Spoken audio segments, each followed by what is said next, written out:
Audio recorded by Sybil Mandler on February 7, 2023, for educational sharing in audiobook Golden Flower Malik Newhouse. Welcome to this channel. Like and share. Thank you. Law, Transdisciplinarity and Hypercomplexity. Abstract. Transdisciplinarity is a challenge.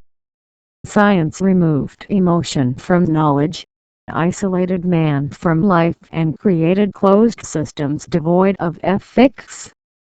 One major consequence of this fragmented worldview is the destruction of the environment.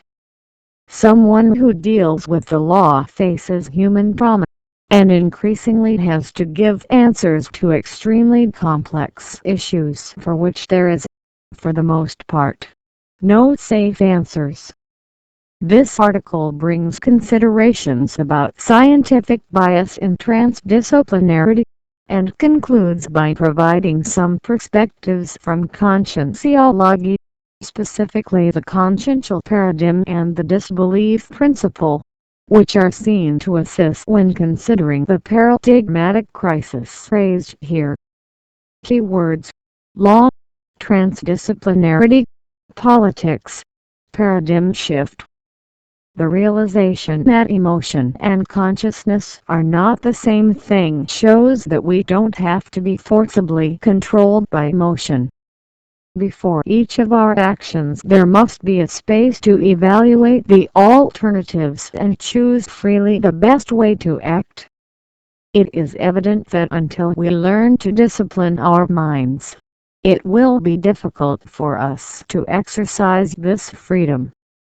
It's the way we react to events and experiences that determine the moral content of our actions. In a nutshell, this means that our actions will be ethical if we react positively, aiming at the good of the community and not our own personal and exclusive interests. If we react negatively, neglecting others, our actions will be unethical. Dalai Lama. Audio recorded by Sybil Mandler on February 7, 2023, for educational sharing in audiobook Golden Flower Malik Newhouse. Welcome to this channel. Like and share. Thank you. Introduction. The present work proposes more to formulate questions than to offer answers. The insensitivity of scientists, environmental destruction, and the divorce of ethics in different sectors of life in society triggered an interesting debate in the so-called postmodern society. There was, in modernity, the indisputable material progress. But it was possible to humanize man, with the advent of public policies dissociated from reality. The old patriarchal state brought the answers to citizens in need of bread and circuses. Has socialism managed to equalize the socially unequal? Where did the utopia that unleash the social movements? Science has been oversimplifying phenomena in an attempt to understand them. It is only concerned with establishing causal relationships between the elements of life, as if that were enough to understand the multidimensionality of universal events.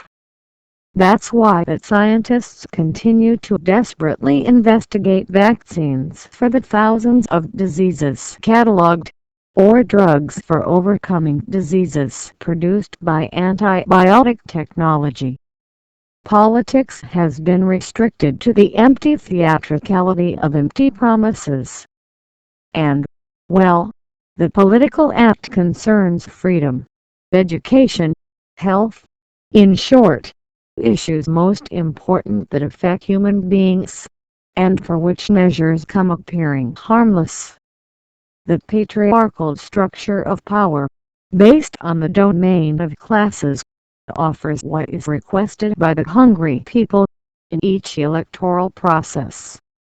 According to the paternalistic conception, The clientele is the electorate that exchanges your vote for any benefit, be it a job or a material good.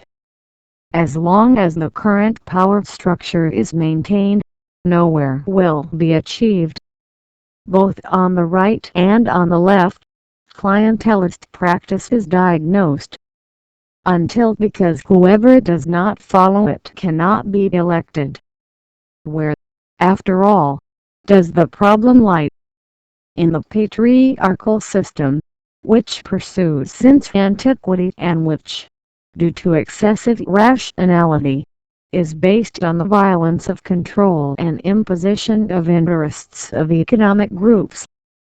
Overcoming the current model will only occur when sensitivity is rescued, creativity is valued, and the mask of the economic system falls of domination, divorced from ethics.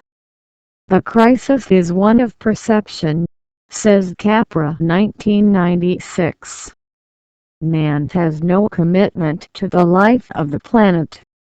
What he wants is to serve the economic interest immediate. Ethics were banished from politics. Science, for a long time, only produces knowledge to generate more profit. There is a need to establish the right of bioethics 7, concerned with life in its multidimensionality. The crisis that leads to the debate ethics contributes to establishing the discussion in all sectors of activity human. It is in the bias of this broad discussion that we will approach, in the end, the new scientific paradigm proposed by Conscientiology, capable of contributing to a new theoretical practical vision of the scientific crisis, of the world, and of the human being, enough to overcome it and institute efficient and effective change if the interested party lucidly decides to apply this neo-paradigm. 1. Transdisciplinarity. Transdisciplinarity is, in fact, the commitment to life assumed by the researcher. Human phenomena are intrinsically linked to a natural, integral ethics, which sees no barriers between knowledge. The law operator is faced with a dilemma. The law says that the judge will freely express his conviction based on the elements included in the records. However, every legal professional receives, at universities, a fragmented knowledge. The judge, according to the Taoists, is trained to carry out the impossible. It is to judge. There is a lot of talk, on school benches, about laws and law.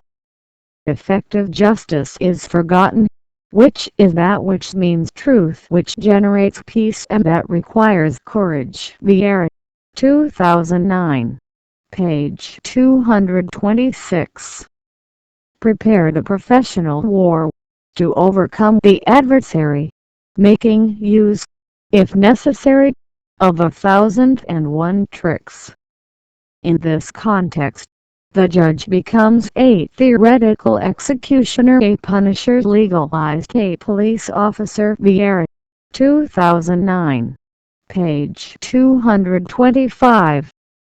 In this professional training distorted from its cosmophysiological function, advocacy becomes professionalized cleverness, and the lawyer a professional complicator. Vieira, 2009, page 225.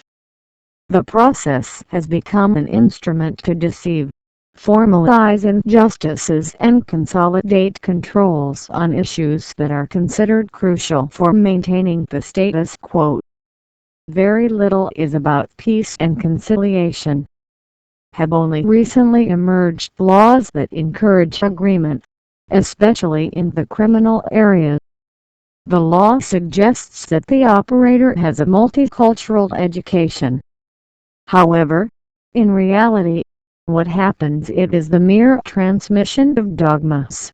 which imprison the minds of jurists and prevent the law from expressing itself in art. What does transdisciplinarity want? Become a new science. Huberton D'Ambrosio 1997, page 80 says that transdisciplinarity is not a new philosophy, not one new metaphysics, not a science of sciences, much less, as some say, a new religious posture. Nor is it, as they insist on showing it, a fact. What is essential in transdisciplinarity resides in an attitude of recognition where there is no space and privileged cultural time that allow judging and hierarchizing as more correct or more true explanation complexes and coexistence with the reality that surrounds us. It rests on an open attitude of mutual respect and humility towards two myths, religions, systems of explanations and knowledge, rejecting any kind of arrogance or arrogance. In essence, transdisciplinarity is transcultural. The transdisciplinary reflections navigate through ideas coming from all regions of the planet, from different cultural traditions. Rest on the ideas of individuals' training and the most diverse professional experiences. Transdisciplinarity is a challenge. It does not seek to bring ready-made answers. He wants to formulate increasingly important questions so that man remains in search of his essence.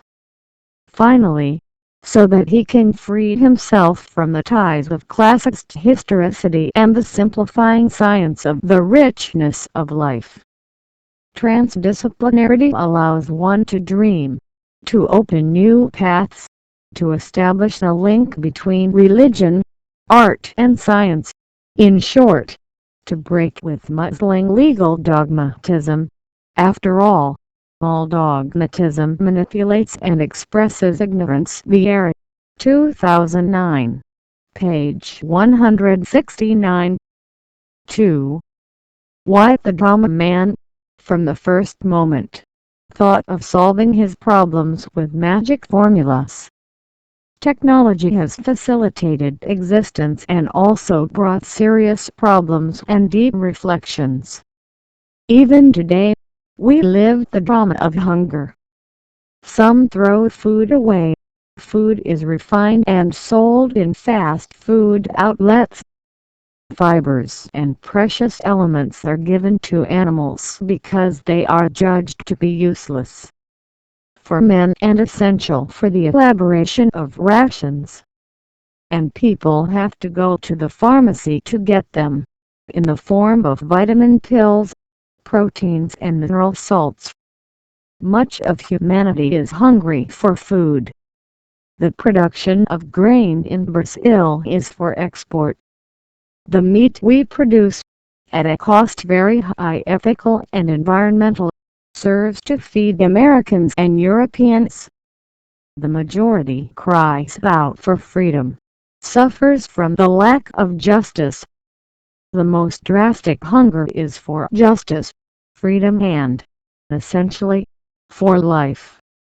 It is imperative that we reflect about the law and, mainly, the duty to freedom. Vieira, 2009. It is the greatest representative of civilization, which educates, brings us happiness, in short, an evolutionary mega-pleasure.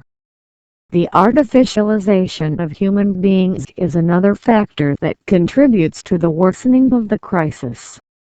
We receive chemical substances so that they can alleviate the symptoms of the disease. Additives are freely thrown into food. There is abuse in the use of hormones. Cancer grows alarmingly, in addition to iatrogenic diseases, produced by medicine itself. The insecurity it generates astronomical profits for private security companies. The state leaves a strategic space for the disease to enrich the entrepreneurs of the health. Thus, citizenship is nothing more than an empty expression in the jungle of concreteness of capitalism in the bankaholic regime. The era 2009 p. 128. What can't we expect when, in fact, our enemies are in the power, as Kazusa said in the lyrics of one of his well-known songs?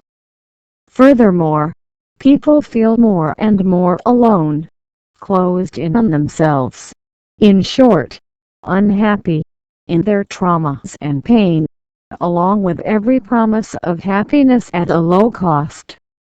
One flees from life and, as a result, loses the ethical sense of existence. Racism is a result of the Manichaean vision and the separation that operated between good and bad, white and black, civilized and primitive, in short, between superiors and inferiors. Law says that it seeks equality. If equality sought is because inequality is recognized and aims to correct it. I wonder if it achieves. If there is recognition of rights, it is because it presents a serious doubt regarding its existence. According to Baudrillard 1990, the rights of the individual lose meaning as soon as he ceases to being an alienated entity, deprived of its own being, a stranger to itself, as it was in societies of exploitation and poverty, but where it has become, in its postmodern formula, self-referential, self-performing. The human rights system becomes completely inadequate and illusory at such a juncture. The flexible, mobile, variable geometry individual is no longer a subject of law. He is a tactical and promoter of existence itself, no longer referred to any instance of law but only to the quality of their action or performance. The rights protect the incapable, as they were and continue to be protected women and children. There really seems to be unanimity regarding the defense of human rights. But what rights are these? Who should be preserved for them? And should animals also be defended? Krishnamurti 1973 says that man needs to free himself from all impositions of culture to achieve simplicity. And the master gives a warning. What gives rise to the problem of war are nationalist, linguistic, geographical, are the religious differences. You Hindu, I Muslim, you with your dogmas and limitations, I with mine. One cannot see life divided. Life is a totality. In it all beings are inserted, with their joys and sorrows, dreams and sufferings. His life, it is the greatest expression of all. There is a life that is total and that transcends poverty. Perception we have of it. We live multiple lives. The era 2009. Page 345, and we must dignify all of them and all forms of life. From the virus to the serene. The era 1994, because it is active consciousness. The era 2009. Page 345. It is as Krishnamurti says. You see life fragmentarily. With these fragments hope to find the solution. But, through fragments, finds no solution to the agonies of life. Fragmentation produced the experts. It sedimented the nations. Religions proliferated. In short, it distanced man from his intrinsic nature, from his original truth.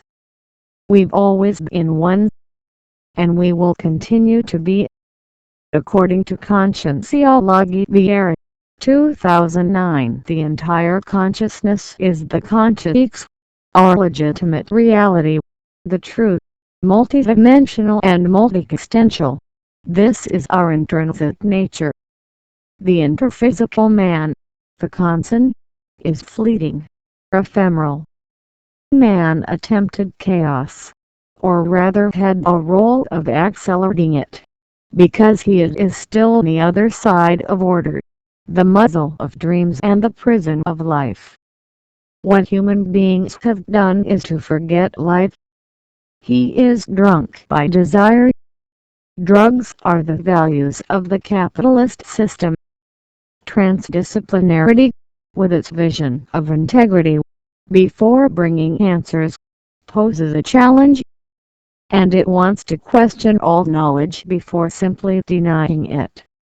The man of postmodernity is even more anguished, as he has not found the answers to his questions in technology. Objects do not satisfy you and will not satisfy you. Money and power, they do not fill the existential void. Human beings are not victims of uncertainties. He is responsible for it, and he is suffering the consequences of it. This is a reflection of the animal man who kills, who has unsatisfied desires, who makes mistakes. Vieira, 2009. The rulers of the world are only interested in meet the interests of bankers and large multinational companies. Why do we have to pay to maintain a system of political control in that the president is a puppet in the hands of the powerful of Financial Capital International? Maintaining the power that doesn't have a power, a government that doesn't govern, is something completely irrational. Is society aware that the local governments of the different countries only serve to serve the privileges of some? The globalized world is governed by the economy. Even the impact of the measures adopted on the environment is verified. 3.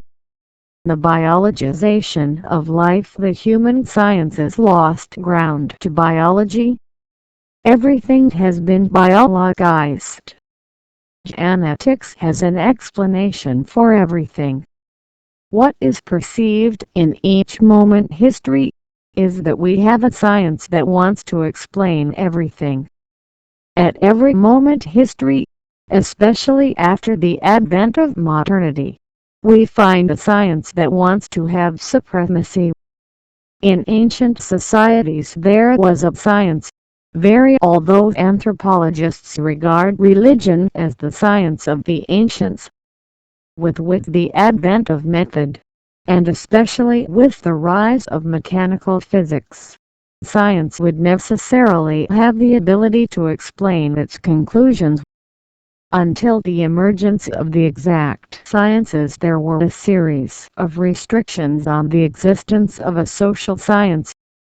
Positivism undoubtedly contributed to the recognition of sociology as a science. Marx, for his part, put economics on a pedestal. Legal phenomena, for him, stem from the economic infrastructure. In addition to establishing, according to Popper 8, the historical determinism. For Marx, the world would move inexorably toward socialism. The goddess of history confirmed his predictions. Perestroika and the fall of the Berlin Wall demonstrate that socialist systems have serious shortcomings. Nowadays we have the genetic goddess who, according to Stephen Rose 1997 in his work on neurogenetic determinism, states that one wants to explain everything in the light of genetics. People are criminals because they have the criminality gene. A guy is an alcoholic because he has the gene for drunkenness, and someone gets a disease because he has the gene that contributes decisively to triggering the disease. Science, therefore, employs simple thinking to explain phenomena that are, of course, multi-causal. With Marxism we tried to rescue the dialectic. However, it is a reductionist dialectic in relation to the Hegelian dialectic. To say that the economic factor is the determining factor, even though it is very important, is an exaggeration. However, one cannot disregard the relevance of Marxian thought for an adequate reading of reality. Life cannot be judged or biologized. Rationality is as important as intuition. Science cannot live without art. We can't do without of science, but we cannot put it at the service of the market. He must have a commitment to life. Anyway, with all forms of life. That is why it is imperative the exorcism of anthropocentrism. The New World requires solutions that transcend the political-economic field. Science has a prominent role. It to art impose a philosophy that will humanize man. Are not justified more, especially in the 21st century. Dictatorships, whether political, economic or scientific, solutions to problems must result from a broad dialogue by society. It is necessary for the patriarchal paternalist model to give way to a broad participation of all in the political process. Democracies are at the service of economic conglomerates. Democracy or narco-democracy Americana is the best example of this. Only two major parties reach power. Small parties will never come to power. It's a marked card game. The revolution cannot take place only in the economic system, but in all the spheres of life. The imposition of a model will be insufficient to account for all reality. All models must be analyzed and respected. The dictatorship of science is imposed when one wants to impose a certain type of knowledge as true. Humanity is still in search of a concept of science. It can be said that genetics is science's last attempt to explain all.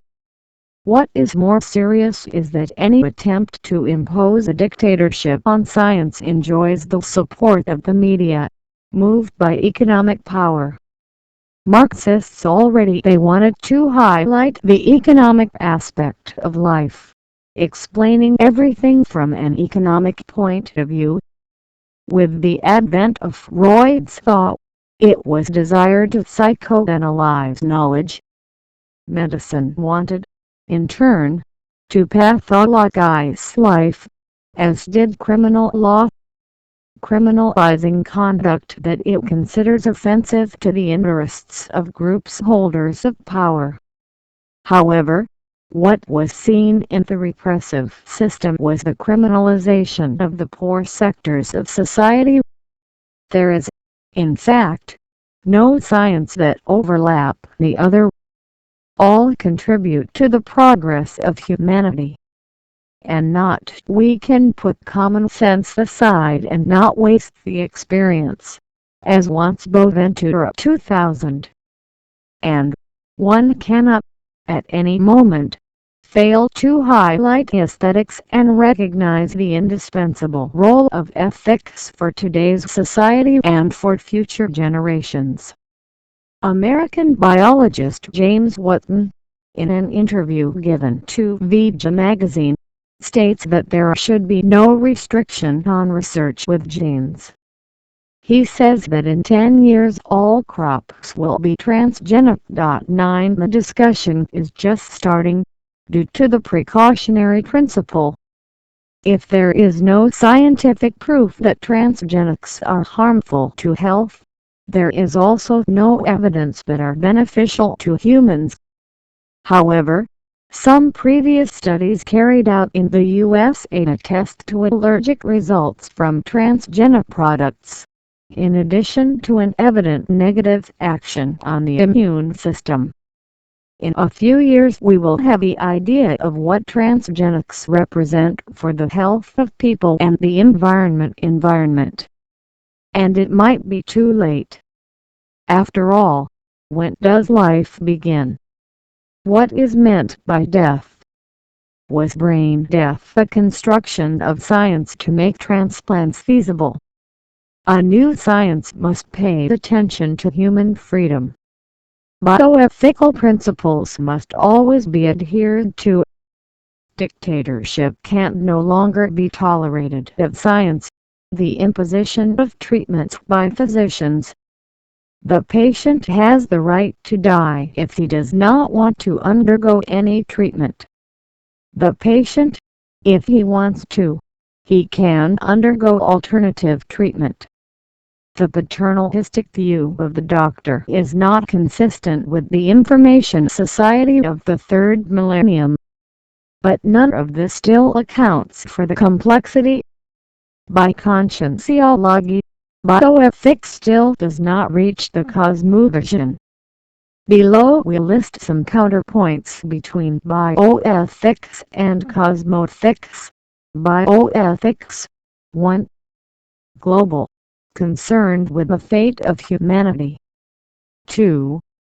Analysis based on ethical values and biological facts. 3. Human value systems. 4. It is based on the principle of non-maleficence. 5. Peripheral or paraconsciential renewals. 6. Anthropocentric. 7. Principle of human self-determination. Cosmoethics 1. Universal, concerned with favoring and help to improve awareness. 2. Analysis based on universal ethical values. 3. Knowledge of the value system of being and the universe. 4. Principle, may the best happen for everyone, anti-egoism. 5. Interpersonal renewals, deep intraconscientials. 6. Consciential-centric. 7. Multidimensional free will. Let grave accent s review now the topics in simultaneous relation. 1. Global bioethics, concerned with the fate of humanity. 1. Universal cosmoethics, is concerned with favoring and help to improve awareness. 2. Bioethics, analysis based on ethical values and biological facts. 2. Cosmoethics, analysis based on universal ethical values. 3. Bioethics, human value systems. 3. Cosmoethics, knowledge of the value system of being and the universe. 4. Bioethics, it is based on the principle of non-maleficence. 4. Cosmoethics, principle, the best happens for everyone, anti-egoism. 5. Bioethics, peripheral or paraconsciential renewals.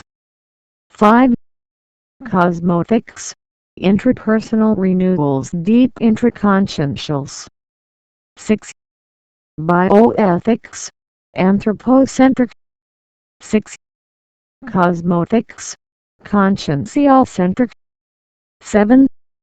Bioethics, principle of human self-determination. 7. Cosmoethics, multidimensional free will. Audio recorded by Sybil Mandler on February 7, 2023. For educational sharing in audiobook Golden Flower Malik Newhouse. Welcome to this channel. Like and share. Thank you. For the science of complexity or hypercomplexity, the analytical view of traditional science fails to address issues complex. Science deals with human problems, and they are all complex. There are no simple phenomena. Reducing phenomena to elements was a strategy adopted by physics to formulate theories and laws that could explain the functioning of nature. The so-called hard sciences promised to solve all the problems and present all the answers. The advent of quantum physics and the so-called social sciences contributed to the construction of a new model of science, more focused on totality and subjectivity. Man becomes, with the emergence of medicine, an object of knowledge. No, we have more. Thus, the separation between the subject who knows the known object. In the same way, psychoanalysis creates categories id, ego and superego to better analyze the human being, who becomes, thus, studied in his thinking and in his behavior. The great challenge is to study the human mind. Freud and Lacan undertook an extraordinary project to understand the unconscious of the human being, and that there is indeed a psychic structure. Anyway, that there is a conscious and an unconscious. The brain still constitutes a great unknown to be unraveled. Neurology, however, will not surpass psi knowledge. But the most important thing about complexity science is that it recognizes the mystery. It requires more sensitivity from the scientist. The science of complexity, it is the science of postmodernity. The law of complexity is the law of postmodernity. It is the law that does not reduce the human trauma to compartments legislative. The science of complexity does not see a disease, but a sick man. No person gets sick the same way as the other. There are no two beings equal on the face of the earth. No two problems are alike. The legislator wants to make them equal. The science of complexity revolutionizes science because it doesn't see watertight objects. See relationships, social and political facts that gain relevance. Scientific science brings ideology, economic commitment and, in turn, contributes to the consolidation of dogmas. In fact, that's not your role. Science must be committed to social interests. For this to happen, she has to be critical and deconstruct her knowledge as the researches. Audio recorded by Sybil Mann-Baylor on February 7, 2023. For educational sharing in audiobook Golden Flower Malik Newhouse. Welcome to this channel. Like and share. Thank you. 5. Intuition and the Law is the title of the book published by Professor Rizzotto Nunes, 1997, by Editor Del Rey. I have always believed that intuition plays a crucial role in law. It is the first step to get out of stagnation, because intuition, despite extra-physical insight, is still primary self-discernment, far from lucid self-parasitism. Bier, 2009. The judicial decision does not result from a formal logical operation. There is the indisputable load of subjectivity in the judicial decision. The judge takes part in the decision judicial. He is the one who is there exposing his feelings. The judge does not recognize himself in the judicial decision because the model is based on the irresponsibility of the judge. There is an autocratic model, which claims to be scientific, based on the pseudo-will of law. It is as if the judge could reveal the truth through a political juridical act. No case is the same as the other, nor is a decision the same as the other. Even though we insist on turning human promise into legal devices. To recognize the process of intuition means bringing the poetic hermeneutics to the field of law, which goes beyond the objective elements present in the records. And so, we overcome the fantasy world that insists on building in the field of law. What is not in the records is also in the world. there is a high probability of the truth of the facts not being in the records, as a right is a great reducer of complexity. The judicial decision is endowed with an indisputable subjectivity, because the judge inserts himself in the judicial decision, with his feelings. The sentence carries an indisputable ideological charge. The process is not a scientific method for discovering the truth. The legal actor must be, every day, more sensitive and open to new experiences. Rationality does not live without intuition, leading into account the very structure of the brain and the performance of neurons. In a true network system, which communicates through electromagnetic waves, without one cell needing to touch the other. Bergson asserts that intuitive knowledge is extremely important. 1950. Page 1272-3. The intuition of which we speak has as its object, above all, the duration inside. It comprises a succession that, when juxtaposed with an intimate growth, promotes the uninterrupted extension of the past into the present that invades the future. It's the direct view from spirit to spirit. Nothing interposed, no refraction through a prism where one face is space and the other language. Instead of situations contiguous to situations, which will be transformed into words juxtaposed with words, we have indivisible continuity, and therefore substantial flow of inner life. Intuitive law is more sensitive, human. For Bergson 1994, page 67. With its applications, which only aim at the comfort of existence, science promises us well-being, and at least pleasure. Philosophy, however, could already give us the happiness. For Bergson, intuition comprises several degrees of intensity and philosophy many degrees deep. However, the spirit that has reached duration real will light on the intuitive life, and his knowledge of things will then constitute philosophy. 11 Audio recorded by Sybil Mann Baylor on February 7, 2023. For educational sharing in audiobook Golden Flower Malik Newhouse. Welcome to this channel. Like and share. Thank you. 6. Conscientiology. In this context, against the current crisis of scientificity in conventional science, Conscientiology comes to propose a new methodology for researching consciousness and phenomena that goes beyond any aspect of human knowledge proposal to date. As a neoscience, Conscientiology studies the person, in their various forms, in the various dimensions in which it manifests itself. In this aspect, it studies the consciousness, the ego, in an integral way, considering its different bodies, dimensions and existences.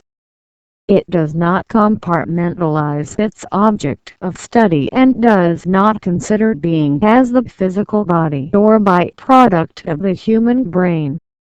According to the hypothesis of objective body, through conscientiology, consciousness is able to manifest itself to beyond the human body, therefore, beyond the physical brain.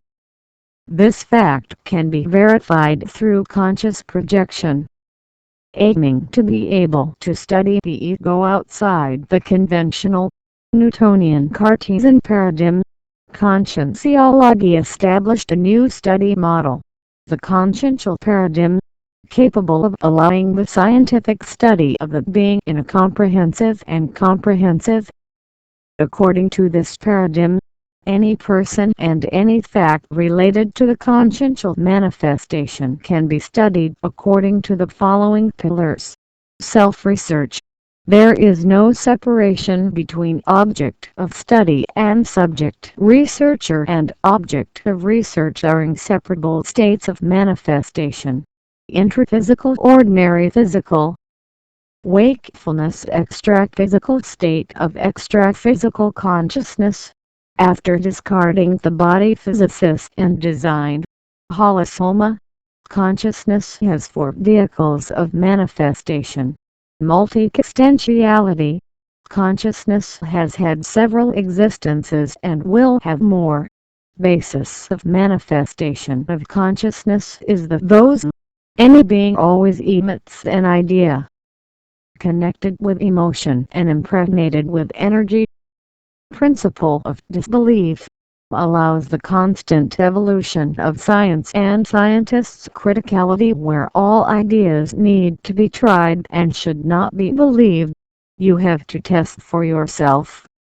From then on, science is based on cutting-edge relative truths, without dogmas and without absolute and indisputable truths is seen in science conventional wisdom, which claims to be able to change truths, but, in fact, remains unquestionable and absolute, generating stagnation and preventing renewal and the possibility of meeting human needs.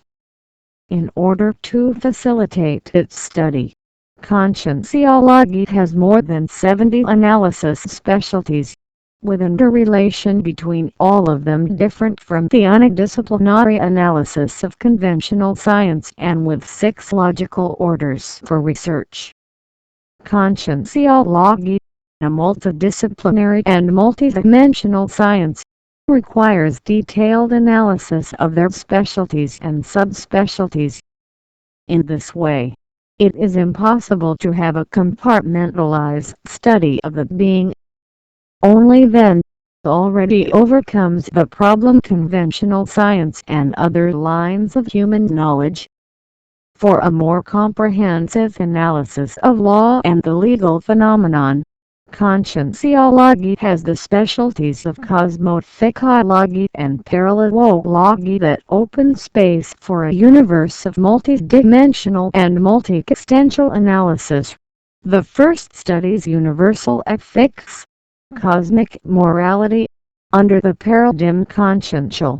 The second studies extraphysical law through theoretical practical research of the set of norms, principles and parallels of the manifestations consciential. Audio recorded by Sybil Mann-Baylor on February 7, 2023. For educational sharing in audiobook Golden Flower Malik Newhouse. Welcome to this channel. Like and share. Thank you. Final considerations. Undoubtedly, there is a need to promote an epistemological rupture. It is urgent, because otherwise one will not understand life in its multidimensionality, in its fullness.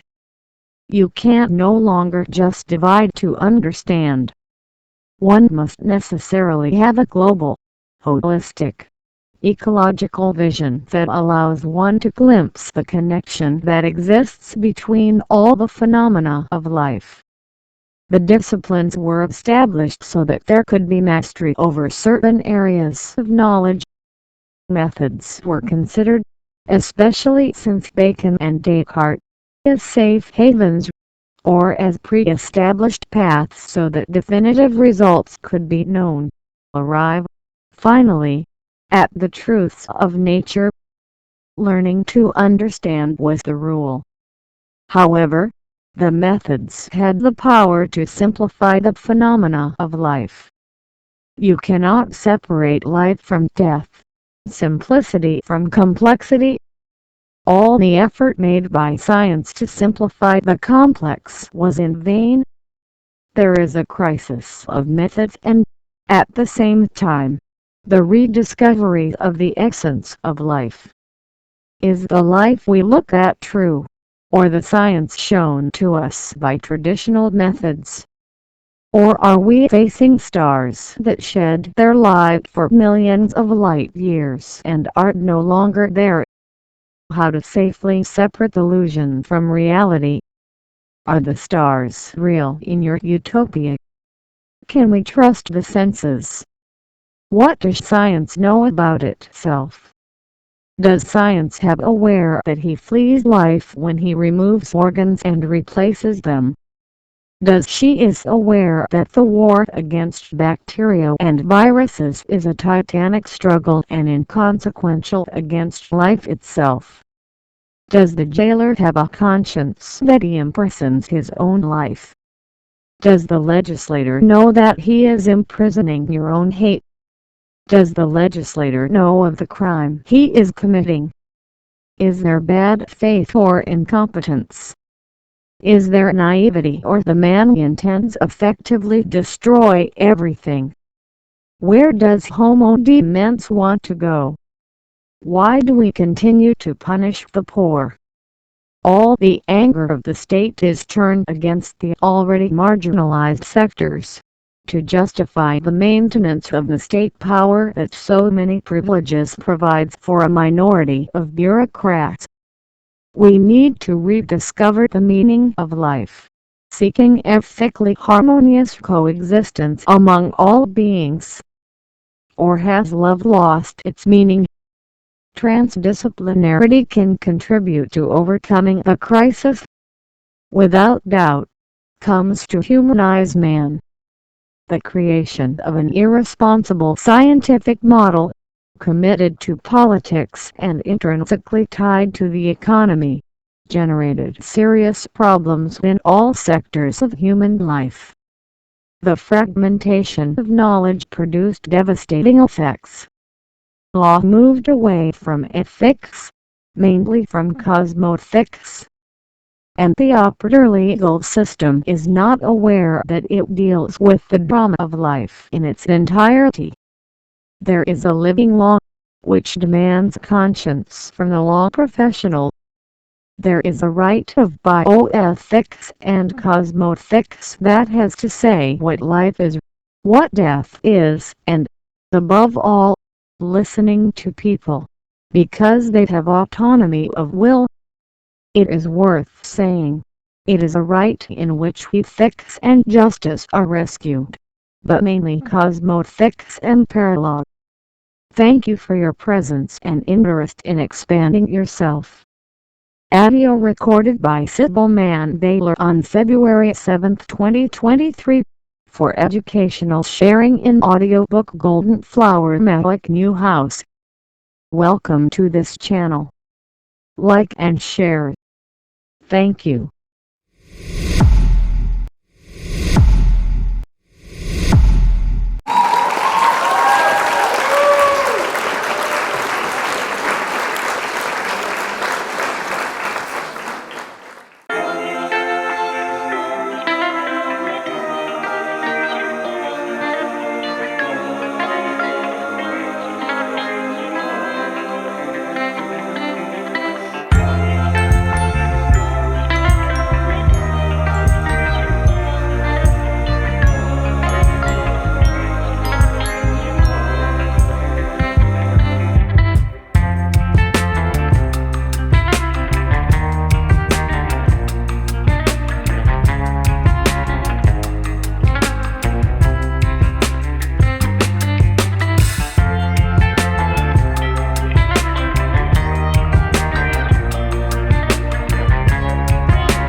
References: Baudrilla Hardy, Jean.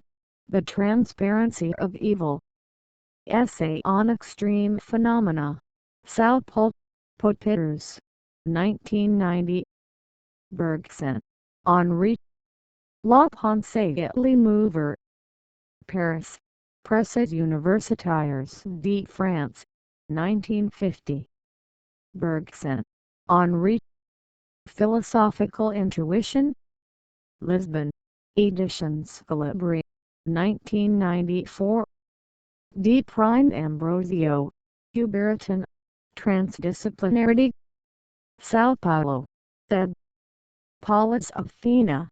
1997. Kabbaler. Alexander. Philosophy Through Texts. Sao Paulo. Cultrix. S.D. Capra. F. The Web of Life. Sao Paulo. Ed. Cultrix.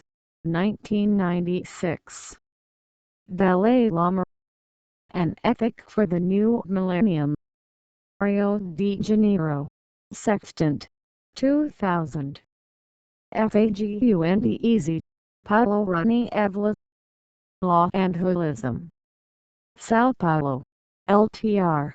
2000. Fagundez Easy. Paulo Roney Ávila. Law and Hypercomplexity. Sao Paulo. LTR. 2003. Fagundez Easy.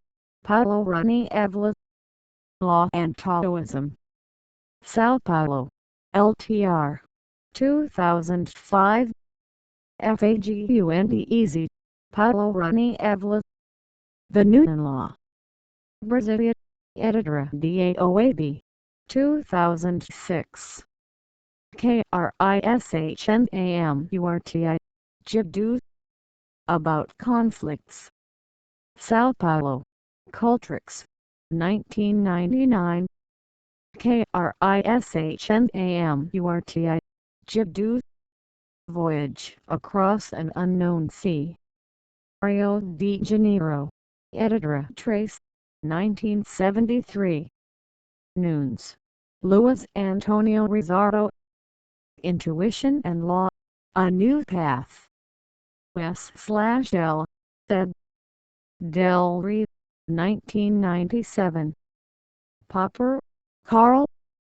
Conjectures and Refutations. Coimbra. Almagna. 2000. Rose, Stephen.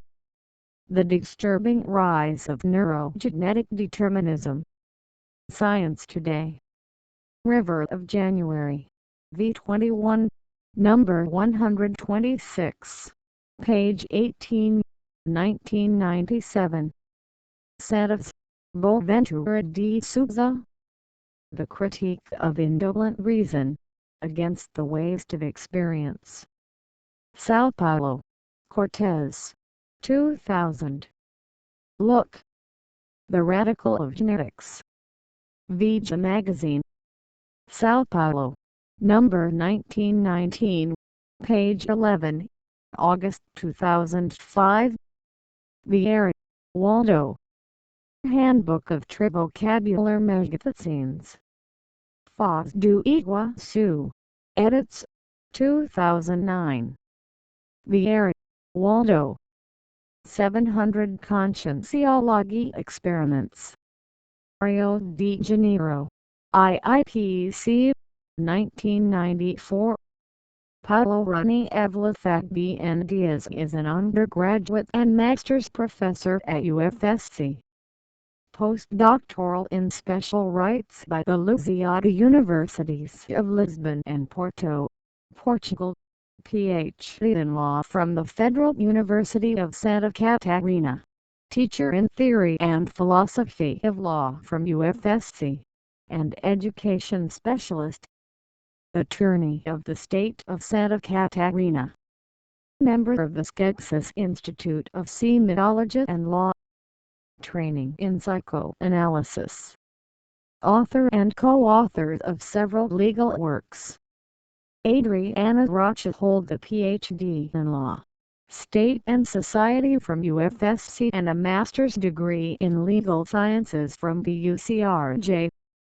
Conscientiology researcher and professor. Pro bono lawyer of Conscientiology. Counselor of CIAJUC.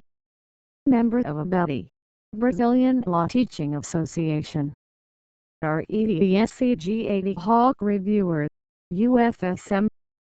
Author of several legal and conscientiological works. In this article, she contributed in the conscientiological area. Audio recorded by Sybil Mann-Baylor on February 7, 2023. For educational sharing in audiobook Golden Flower Malik Newhouse. Welcome to this channel. Like and share. Thank you.